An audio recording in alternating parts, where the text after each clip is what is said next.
You are doing really great. मुझे बता दो सब लोग बढ़िया हो ना, लाइफ बढ़िया चल रही है ना? So guys, as promise, ma'am ने तुम्हें प्रॉमिस किया था कि जैसे ही हमारे 10,000 एसवी एटम्स हो जाएंगे, मैम कुछ तुम सबके लिए स्पेशल करने वाली है, राइट? सो उसी प्रॉमिस को निभाते हुए हम आज की क्लास शुरू करते हैं। बाय द वे, तुम देखो आज की क्लास का टाइटल मैंने थोड़ा सा डिफरेंट रखा है, थोड़ा सा यूनिक सा रखा है। अगर मैं टाइटल पे जाऊं तो टाइटल है क्लास का fast track revision. Fast track तो तुमने सुना होगा ना? सो आज हम बहुत ही जल्दी से इस चैप्टर मोल कॉन्सेप्ट को रिवाइज करेंगे। वैसे ये भी बता देती हूँ, एनसीईआरटी में इस चैप्टर का नाम है some basic concepts of chemistry. अगर तुम अपनी घड़ियों में टाइम देख लो तो लगभग देखना 15 मिनट के अंदर अंदर, 15 से 20 मिनट के अंदर अंदर मैंने ये पूरा चैप्टर तुम्हारे साथ फटाफट रिवाइज करा देना है, ठीक है? आज ये नहीं कि हम सिर्फ एक ही चैप्टर करेंगे। Now this is a series that I will be starting on this particular channel. हर रोज एवरी डे तुम्हें एक नया लेक्चर देखने को मिलेगा जहां पर हम फास्ट ट्रैक रिवीजन करेंगे, ठीक है? सो भगवान का नाम लेते हैं, रिवीजन स्टार्ट कर देते हैं अपने चैप्टर मोल कॉन्सेप्ट की। बाय द वे, किन किन बच्चों को ये लेक्चर देखना चाहिए वो भी 1 मिनट के लिए सुन लो। जो भी स्टूडेंट्स, ठीक है, जेई मेन 2021 के लिए अटेम्प्ट करने वाले हैं, अप्रैल के लिए हो सकता है, ठीक है? अगर तुम अटेम्प्ट करने वाले हो, this lecture is going to be super super super important for you, ठीक है? जिन बच्चों को लास्ट मिनट रिवीजन करनी होती है ना कि मैम कल एग्जाम है, आज में सब कुछ रिवाइज करना है, जब ये पूरी सीरीज खत्म हो जाएगी तब तुम वापस से इन वीडियोस को अगर रिवाइज करोगे तो बहुत ज्यादा बहुत हेल्प मिलेगी। जो बच्चे स्कूल एग्जाम के लिए प्रिपेयर कर रहे हैं उनके लिए भी लास्ट मिनट रिवीजन के लिए ये वाली वीडियोस बहुत ज्यादा यूजफुल होने वाली है, ठीक है? So let's get started with today's lecture. By the way, बहुत सारे ऐसे भी स्टूडेंट्स हैं जो मुझे नहीं जानते हैं, मैं कोई बहुत फेमस पर्सनैलिटी नहीं हूँ, तो मैं अपने बारे में थोड़ा सा बता देती हूँ। So guys, my name is Sakshi Vora and I am a pass out of IIT Roorkee. You will be surprised to know I was a CBSE state topper in both grade 10th and 12th. तो जो एक myth होता है ना बहुत सारे बच्चों के माइंड में कि जो बच्चे CBSE में टॉप करते हैं वो जेई नहीं कर पाते और वाइस वर्सा, ऐसा कुछ नहीं है। I am myself a pass out of IIT Roorkee as well as CBSE state topper and I was also awarded with KVPY fellowship जब मैं grade 12th में थी, ठीक है? टीचिंग करियर की बात करूं तो 7 साल से मैं पढ़ा रही हूं। कैसा पढ़ाती हूं वो तुम्हें आज की वीडियो में अभी अभी पता लग जाएगा, ठीक है? So regarding my special classes, जो भी बच्चे स्पेशल क्लासेस अटेंड करना चाहते हैं, I will tell you the details about all these things at the last of video. अभी बस मैं एक चीज जानती हूँ कि मुझे बिना रुके इस बंदे की तरह फटाफट फटाफट इस मोल कॉन्सेप्ट को रिवाइज करना है। सो मोल कॉन्सेप्ट में जितने भी फॉर्मूले हैं, one by one will keep on revising all the formulas. Let's get started with the very first thing which is super important. तुम्हें पता होना चाहिए 1 मोल क्या होता है। अगर मैं 1 मोल एटम बोलती हूँ तो that mean 6.022 times 10 raised to the power 23 atoms. मतलब 1 mole of species is equal to Na। इस नंबर को एवोगैड्रोस नंबर n नॉट, कई बुक्स में इसको Na भी बोला जाता है। तो 1 मोल एटम्स मतलब Na एटम्स, 1 मोल मॉलिक्यूल्स मतलब Na मॉलिक्यूल्स, 1 मोल आयन मतलब Na आयंस। इतना समझ आ गया, ठीक है? सेकेंड इंपॉर्टेंट फॉर्मूला, ये फर्स्ट हो गया। सेकेंड इंपॉर्टेंट फॉर्मूला हम मोल कॉन्सेप्ट चैप्टर में पढ़ते हैं जब हम बात करते हैं to calculate the number of moles. Number of moles निकालने का क्या फॉर्मूला होता है? नंबर ऑफ मोल्स निकालने के 3 फॉर्मूला होते हैं। The first formula says given mass, हम ऊपर लिखते हैं कि कितना मास हमें दे रखा है, divided by molar mass. I think ये सब बच्चों को याद होना चाहिए। जनरली गिवन मास ग्राम्स में होता है, मोलर मास ग्राम्स पर मोल में उसकी यूनिट होती है, तो हमारा आंसर आ जाएगा नंबर ऑफ मोल्स, ठीक है? जैसे 18 ग्राम वाटर दे रखा है, उसमें कितने मोल्स हैं, तो हम करते हैं 18 डिवाइडेड बाय 18, 1 मोल ऑफ पानी आ गया, ठीक है? सेकेंड फॉर्मूला जो होता है to calculate number of moles, that is related to the volume. So ये जो फॉर्मूला है, याद रखना, this formula is only and only applicable for an ideal gas. कोई भी एक आइडियल गैस, ठीक है, स्टैंडर्ड टेम्परेचर प्रेशर पे कितना वॉल्यूम ऑक्यूपाई करती है। So the volume occupied by ideal gas at standard temperature pressure condition divided by एक नंबर है 22.4। अगर इस नंबर से वॉल्यूम को डिवाइड कर दोगे, जो भी नंबर आएगा it will give you the number of moles of that ideal gas, ठीक है? ये 2 फॉर्मूला तो तुमने सीख लिए। एक तीसरा फॉर्मूला ये होता है how to calculate the number of moles.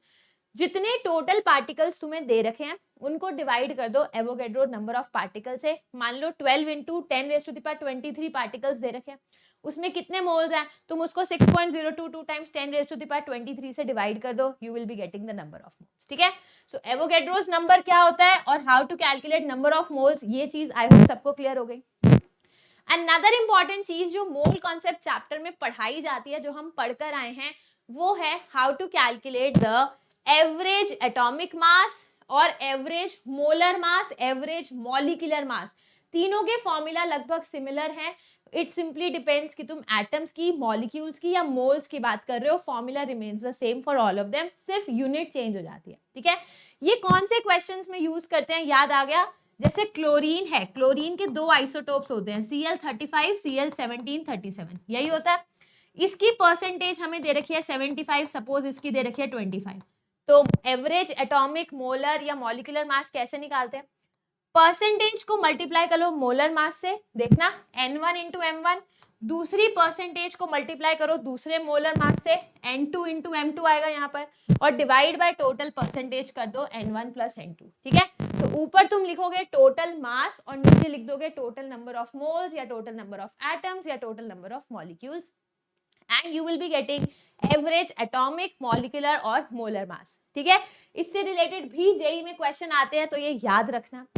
उसके बाद इंपॉर्टेंट टर्म जो आ जाती है वो है एम्पेरिकल और मॉलिक्यूलर फॉर्मूला। जिन बच्चों को एम्पेरिकल मॉलिक्यूलर फॉर्मूला में डाउट है, आई will be taking a special class tomorrow, वहां पर तुम पूछ सकते हो। ठीक है, बट उससे क्वेश्चंस कम आते हैं। जो इंपॉर्टेंट क्वेश्चन रिलेटेड कॉन्सेप्ट है वो है हमारी कॉन्सेंट्रेशन टर्म्स। टॉपिक का नाम है कॉन्सेंट्रेशन टर्म्स। 4-5 कॉन्सेंट्रेशन टर्म्स हैं जिनसे रिलेटेड डायरेक्ट क्वेश्चन आते हैं। मैं वो सारी टर्म्स तुम्हें सिखाती हूँ। पहली कॉन्सेंट्रेशन टर्म है हमारी परसेंटेज M/M। याद रखना, मैं फॉर्मूला दोबारा नहीं लिख रही हूँ, सिर्फ समझा रही हूँ। परसेंटेज M/M का मतलब होता है ऊपर हमेशा लिखोगे सॉल्यूट, नीचे हमेशा लिखोगे सॉल्यूशन। तो ऊपर तुम लिखोगे मास ऑफ सॉल्यूट, नीचे भी M है तो नीचे लिखोगे मास ऑफ सॉल्यूशन, और क्योंकि परसेंटेज है तो इसको मल्टीप्लाई कर देना 100 से। गलती होने के चांसेस, बच्चे दोनों चीजों को ना कभी केजी में लिख देते हैं, ऊपर वाला केजी में, नीचे वाला ग्राम्स में, ये गलती नहीं करनी है। सॉल्यूट का मास भी लोगे ग्राम्स में, सॉल्यूशन का मास भी लोगे ग्राम्स में, मल्टीप्लाई कर देना 100 के साथ, ये आ जाएगा परसेंटेज M/M। ठीक है, ओके। कई बच्चे एक और गलती करते हैं, नीचे सॉल्वेंट लिख लेते हैं। सो गाइस, नीचे सॉल्वेंट नहीं लिखना, नीचे आएगा हमेशा सॉल्यूशन। ठीक है, moving on to our next term which is percentage M/V। इस भैया को देख के ना मुझे भी मतलब ऐसे जॉगिंग करने का बहुत मन कर रहा है। वैसे तुम लोग जॉगिंग पे जाते हो, मतलब मुझे लग रहा है मैं इतना खाती पीती हूँ ना कि मुझे अब जॉगिंग स्टार्ट कर देनी चाहिए। खैर, हेल्दी रहना चाहिए, है ना। तो कोई बात नहीं, हम ये मैराथन वाले सेशंस कर लेते हैं ना, हम रैपिड रिविजन कर लेते हैं, फास्ट ट्रैक रिविजन कर लेते हैं, जॉगिंग भी यहीं पे हो जाएगी, मान लेंगे। ठीक है, परसेंटेज M/V क्या होता है, ऊपर M है तो मास आएगा, नीचे V है तो वॉल्यूम आएगा। ऊपर क्या आता है सॉल्यूट, नीचे क्या आता है सॉल्यूशन। सो यहाँ लिख दूंगी मास ऑफ सॉल्यूट, याद रखना हमेशा ग्राम्स में होगा। नीचे लिख दूंगी वॉल्यूम ऑफ सॉल्यूशन, याद रखना ये ml में लिखेंगे, मल्टीप्लाई कर देंगे 100 से, ये आ गया परसेंटेज M/V। सिंपल था। नेक्स्ट, अब ये तो तुम खुद ही बता दोगे, इट इज परसेंटेज V/V, बच्चों वाली चीज है। क्या है ये, ऊपर भी V है नीचे भी V है, तो ऊपर आएगा सॉल्यूट नीचे आएगा सॉल्यूशन, याद रखना दोनों ml में आएंगे। तो ये बन गया volume of solute in ml divided by volume of solution in ml, इसको मल्टीप्लाई कर दो 100 से। आ गया ना, यहाँ तक कोई दिक्कत नहीं है। ठीक है, चलो now moving further to the next important term जिसको हम लिखते हैं ppm। ppm का मतलब होता है पार्ट्स पर मिलियन। इससे मिलती जुलती एक टर्म है जिसको हम लिखते हैं ppb, जिसका मतलब होता है पार्ट पर बिलियन। ठीक है, ये कॉन्सेंट्रेशन टर्म्स हम वहां यूज करते हैं जहां पर लिटरली बहुत कम कॉन्सेंट्रेशन होती है। जैसे याद है मैगी में लेड पाया गया था, तो उसकी वैल्यू ppm ppb के रेशो की थी, तब भी इतना हाहाकार मच गया था। ठीक है, सो जहां पर इम्प्योरिटी बहुत कम होती है, बहुत कम अमाउंट में होती है, वहां पर हम ppm या ppb की बात करते हैं। By the way, ppm ppb क्या होता है, ध्यान से देखो। पार्ट्स पर मिलियन मतलब 1 मिलियन अगर मैंने सॉल्यूशन के पार्टिकल्स ले लिए, उसमें से कितने पार्ट सॉल्यूट के, या तो इस तरीके से समझ लो या इस तरीके से समझ लो। ऊपर तुम लिखोगे कंपोनेंट किसका, सॉल्यूट का, ऊपर सॉल्यूट ही आएगा हमेशा। मास ऑफ सॉल्यूट लिख दिया, ठीक है, इसको लिखोगे ग्राम्स में। नीचे लिखोगे वापस mass of solution component, solution का कितना मास है उसको भी लिखोगे ग्राम्स में। सिर्फ इतना फर्क है, परसेंटेज में 100 से मल्टीप्लाई करते थे, पीपीएम में 10⁶ से मल्टीप्लाई करेंगे, और अगर पीपीबी होगा तो सेम फॉर्मूला रिपीट होगा, बट यहाँ पर हम मल्टीप्लाई करेंगे 10⁹ से। आई होप ये अपने आप में ही सेल्फ अंडरस्टूड है कि अगर मिलियन होगा तो 10⁶ से मल्टीप्लाई करना, बिलियन होगा तो 10⁹ से मल्टीप्लाई कर देना। पीपीएम पीपीबी ये 2 यूनिट्स भी सबको क्लियर हो गई, ठीक है। आगे मूव करते हैं। अब जो हमारी यूनिट है वो है मोलैरिटी, मतलब अभी तक मैंने जितना पढ़ाया वो एक साइड, अब जो मैं 3 स्लाइड्स और पढ़ाऊंगी वो एक साइड, मतलब इनका वेटेज बहुत ज्यादा है। टॉपिक का नाम है मोलैरिटी, एक है मोल फ्रैक्शन, एक है मोलैरिटी। मोलैरिटी क्या होता है? Molarity is simply defined as number of moles of solute. Molarity कैसे डिफाइन करते हैं? ऊपर सॉल्यूट के कितने मोल्स हैं, number of moles of solute divided by, याद रखना। अब हम लेते हैं वॉल्यूम ऑफ सॉल्यूशन, बट अभी तक हम बचपन से अब तक ml की बात कर रहे थे ना, यहाँ पर थोड़ा सा चेंज हो गया, यहाँ पर लेंगे volume of solution in litre. तो मोलैरिटी होता क्या है? ऊपर अभी तक हम ऊपर मास की बात कर रहे थे, अब मास की नहीं मोल्स की बात करेंगे। नंबर ऑफ मोल्स किसके? सॉल्यूट के, डिवाइडेड बाय वॉल्यूम किसका? सॉल्यूशन का, और ब्रैकेट में क्या लिख दो? लीटर। वॉल्यूम हमेशा लीटर में लिखना है अगर तुम मोलैरिटी की बात कर रहे हो। इसके यूनिट्स देखो, ये हो जाएगा मोल्स पर लीटर, इसको कैपिटल M या फिर मोलर से भी लिखते हैं। तो मोलैरिटी की यूनिट्स और सब कुछ क्लियर हो गया, ठीक है। मोलैरिटी क्लियर हो गया। इसके बाद मैं एक और कॉन्सेंट्रेशन टर्म बताती हूँ which is our molality, and उसके बाद I will tell you about mole fraction, ठीक है। सो मोलैलिटी और मोल फ्रैक्शन 2 रह गए, वो बता देती हूँ। मोलैलिटी और मोलैरिटी ऑलमोस्ट सिमिलर है, छोटा सा डिफरेंस है। मोलैलिटी क्या होता है? ऊपर तो लिखेंगे number of moles of solute, solute के ही मोल्स लिखेंगे, बट नीचे अब हम सॉल्यूशन नहीं लिखेंगे। मोलैलिटी एक इकलौती ऐसी यूनिट है जहां पर हम नीचे लिखते हैं सॉल्वेंट, दैट टू उसका मास, और उसको हम किस में लिखते हैं? केजी में। I will tell you the difference between molality and molarity.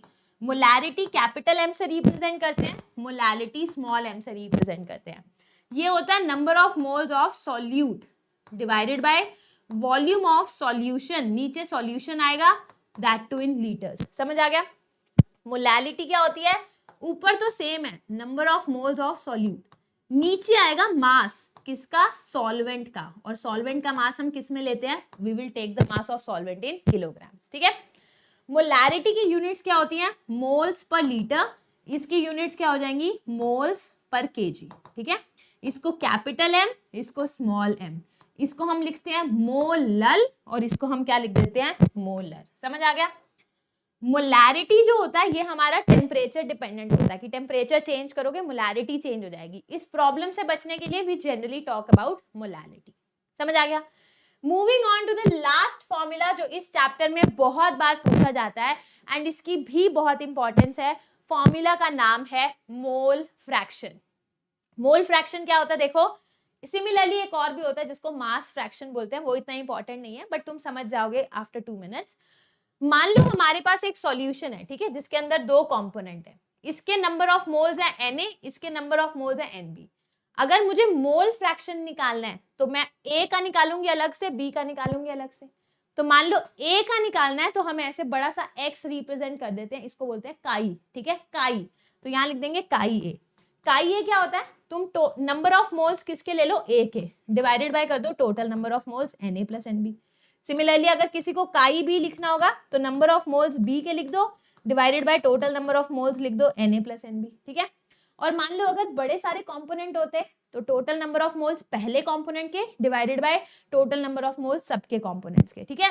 तो मैं ये लिख सकती हूँ सिग्मा Ni, मतलब या Ni लिख दो डिवाइडेड बाय सिग्मा, या ये लिखने की बजाय तुम सिंपल वही लिख दो ना कि जो हमारा फर्स्ट कोई भी एनी कंपोनेंट है, ठीक है, Nx, और डिवाइडेड बाय सिग्मा Ni, है ना, I1 से लेके जितने भी नंबर ऑफ पार्टिकल्स है वहां तक हो गया, ठीक है। सो गाइज ये सारे फॉर्मूला थे जो हमें आने ही आने चाहिए अगर मैं मोल कॉन्सेप्ट चैप्टर की बात करती हूँ। जेई मेन का कोई भी प्रीवियस ईयर क्वेश्चन उठा के देख लो, इन फॉर्मूला से ज्यादा कोई और फॉर्मूला यूज नहीं हुआ। सो जो बच्चे जेई मेन के लिए या फिर नीट के लिए या फिर सीबीएसई के लिए तैयारी कर रहे हैं, इतने फॉर्मूला तो तुम्हें आने ही आने चाहिए। आई होप यहाँ तक सारी चीजें सबको क्लियर हो गई हैं। अब मैं तुम्हें थोड़ा सा अपनी स्पेशल क्लासेस के बारे में जरूर बता देती हूँ, because both many of you people are interested in getting the free special classes also, ठीक है। एंड एक बार मेरी स्पेशल क्लास के बारे में भी मैं तुम्हें बताती हूँ। लेट मी टेल यू कि कैसे स्पेशल क्लासेस तुम अटेंड कर सकते हो।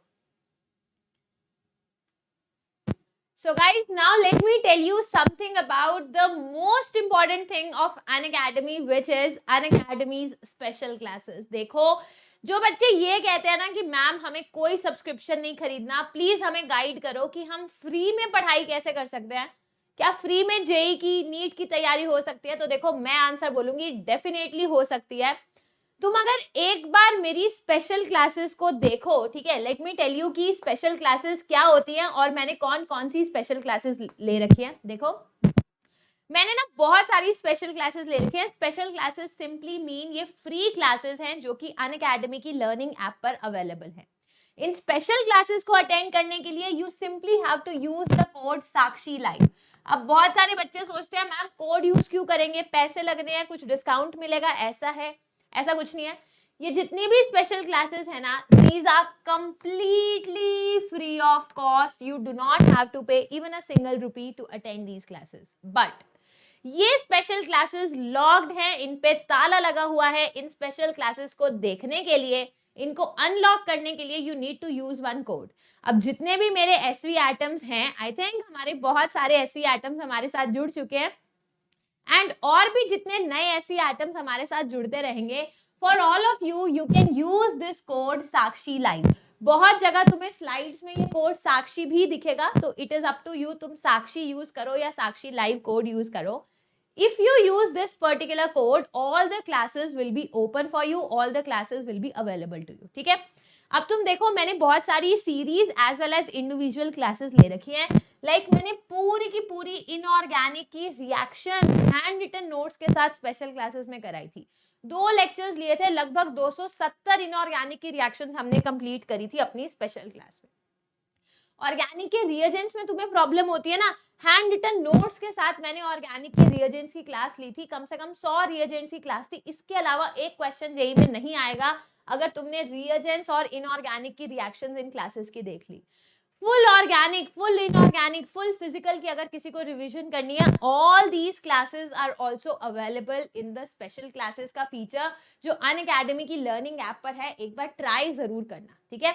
जिन बच्चों को सीरीज अटेंड करनी है कि मैम लगभग 10-12 दिन तक ये काम चलता रहे, ऐसा कुछ बताओ, तो देखो जेईई मेन के मैंने खूब सारे प्रीवियस ईयर क्वेश्चंस करा रखे हैं।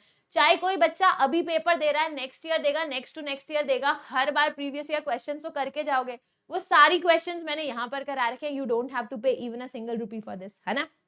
आगे देखो, एनसीईआरटी पूरी की पूरी तुम्हारे लिए सॉल्व करा रखी है, नॉट ओनली जेईई के लिए, बट देखना सिंपल तुम्हारे जो स्कूल एग्जाम्स होते हैं ना, उसमें भी तुम्हें एनसीईआरटी के क्वेश्चंस एनी हाउ करके जाने होते हैं, राइट। तो वो सारे क्वेश्चंस मैंने अपनी सीरीज में करा रखे हैं, जहां पर एक एक चैप्टर हमने उठाया था, उसमें से मोस्ट एक्सपेक्टेड एनसीईआरटी के क्वेश्चंस हमने सब डिस्कस किए थे। तो अगर कोई बच्चा खाली स्पेशल क्लास भी अटेंड कर रहा है ना, भाई साहब, it is more than enough. तुम बहुत अच्छे से पढ़ जाओगे, तुम्हारा एम जो है ना, तुम उसको अच्छे से पालोगे, दैट इज फॉर श्योर, ठीक है। बट कई बच्चे ऐसे होते हैं जिनको टीचर की मेंटरशिप की जरूरत पड़ती है, जिनको ऐसा होता है कि टीचर हमें टाइम टू टाइम गाइड करते रहे, कई बार वो अपने ट्रैक से डेविएट हो जाते हैं, है ना। तो उन सारे बच्चों के लिए जिनको थोड़ा सा और पर्सनलाइज इंटरेक्शन चाहिए क्लासेस में, I will guide you to go for Unacademy plus subscription. जो बच्चे अनअकैडमी का प्लस सब्सक्रिप्शन लेना चाहते हैं, उनको भी मैं बता देती हूँ। सिर्फ एक टीचर नहीं, बहुत बच्चों को डाउट होता है मैम आपका कोड यूज करके खरीदेंगे तो क्या हम सिर्फ आपकी क्लासेस अटेंड करेंगे? नहीं, तुम बहुत सारे टीचर्स की क्लासेस अटेंड कर सकते हो। मैं जेई कैटेगरी के अंडर पढ़ाती हूँ और जेई कैटेगरी के अंदर जितने टीचर्स हैं, तुम उन सबकी क्लासेस अटेंड करते हो अगर you are going for IIT JEE का subscription. The same goes for NEET, the same goes for CBSE 11th and 12th का सब्सक्रिप्शन, ठीक है। मतलब एक तो दूसरी बात ये कि ऐसा नहीं है कि एक लंबे साल का सब्सक्रिप्शन लेना है, it is totally up to you. Trial basis पे लेना है, पहले 1 महीने का, 3 महीने का भी कई बच्चे लेते हैं, पसंद आता है तो they go for 1 year, 2 year, 6 months, different हर एक का ओपिनियन है, डिफरेंट टाइम ड्यूरेशन के बच्चे सब्सक्रिप्शन खरीदते हैं। तो 2 क्वेश्चंस यहां पर आंसर हो गए। सब्सक्रिप्शन खरीदना कंपलसरी है? नो, कंपलसरी नहीं है। बिना सब्सक्रिप्शन खरीदे भी बहुत सारे बच्चों का सिलेक्शन होता है, बट अगर मैम सब्सक्रिप्शन ले लें तो क्या फायदेमंद होगा? डेफिनेटली फायदेमंद होगा, बिकॉज एक एक्स्ट्रा एज मिलेगी, एक पर्सनलाइज इंटरेक्शन मिलेगा टीचर के साथ, ठीक है। सो वो बच्चे प्लस का सब्सक्रिप्शन ले सकते हैं, प्राइजेस यहां पर मैंने मेंशन कर रखे हैं। जिनको और ज्यादा पर्सनलाइज इंटरेक्शन चाहिए कि मैम हमारे को एक प्रॉपर मेंटर ही दे दो जो हमें गाइड करता रहे through out 1 year, through out 2 year, वो बच्चे आइकॉनिक का सब्सक्रिप्शन खरीद सकते हैं। उसके प्राइजेस थोड़े से डिफरेंट है, दोनों में थोड़ा बहुत डिफरेंस है, बट यस, अब जब तुम्हें मेंटर मिल रहा है तो तुम्हारी परफॉर्मेंस को और ज्यादा 4 चांद तो लगेंगे ही लगेंगे, इसमें कोई डाउट नहीं है, ठीक है। तो अच्छा, एक और चीज, you can use this code Sakshi live, जितना भी मैक्सिमम डिस्काउंट तुम्हें मिल सकता होगा ना, चाहे वो 1 मंथ का हो, 3 मंथ का हो, 6 मंथ का, जितना भी मैक्सिमम पॉसिबल डिस्काउंट अगर चाहिए तो you can use this code Sakshi live, इससे तुम्हें जितना डिस्काउंट हो सकता है वो मिल जाएगा, ठीक है। चलो अब एक और चीज मैम, लेट्स से हम सब्सक्रिप्शन नहीं खरीदते हैं बट हमारे मन में खूब सारे डाउट्स हैं, तो क्या कोई टीचर अनअकैडमी पे फ्री में डाउट आंसर करता है? यस, फ्री में भी डाउट्स आंसर होते हैं। You can use this feature of ask a doubt. अगर तुम्हें अपने डाउट्स पूछने हैं तो तुम आस्क अ डाउट फीचर को एक बार एक्सप्लोर कर देखो, बहुत ही सिंपल है प्रोसीजर। जिस क्वेश्चन में तुम्हें डाउट है, may be it is a previous year question और अ कॉन्सेप्चुअल क्वेश्चन, किसी थियोरी में डाउट है, उसकी स्निप करके अपलोड कर दो और वहां पर इंस्टेंटेनियसली फटाफट तुम्हारे पास आंसर्स आ जाएंगे, ठीक है। सो आई थिंक अपने आप में ये एक बेस्ट फीचर है, अनअकैडमी अपने आप में एक बेस्ट सी चीज हो गई। क्यों? क्योंकि यहाँ पर जो बच्चे फ्री में पढ़ना चाहते हैं, फ्री में तुम्हारी पढ़ाई हो जाती है। जो बच्चे पेड सब्सक्रिप्शन से पढ़ना चाहते हैं उनके लिए भी एक अच्छा प्लेटफॉर्म है। सो आई थिंक मतलब ओवरऑल बेसिस पे हर चीज एकदम स्मूथली चल रही है, तो किसी बच्चे को रिग्रेट करने की जरूरत नहीं है। अगर तुम सब्सक्रिप्शन अफोर्ड नहीं कर सकते हो तब भी फेस पे एक स्माइल होना चाहिए, अगर अफोर्ड कर सकते हो, सब्सक्रिप्शन लेना चाहते हो, तो भी एक फेस पे स्माइल होनी चाहिए, right. So I think that is it for today's class. मैंने खूब सारी इंफॉर्मेशन तुम्हारे साथ शेयर कर दिया है। बस मेक श्योर ये जो तुम्हारी मैम की थियोरी है ना, क्या थियोरी है मैम की? रेवरेट, बारी बारी चीजों को रिवाइज करो, चीजें अपने आप रिटेन हो जाएंगी माइंड में। इस चीज को फॉलो करते रहना और अब हम मिलेंगे नेक्स्ट क्लास में। Thank you so much, take care, bye bye.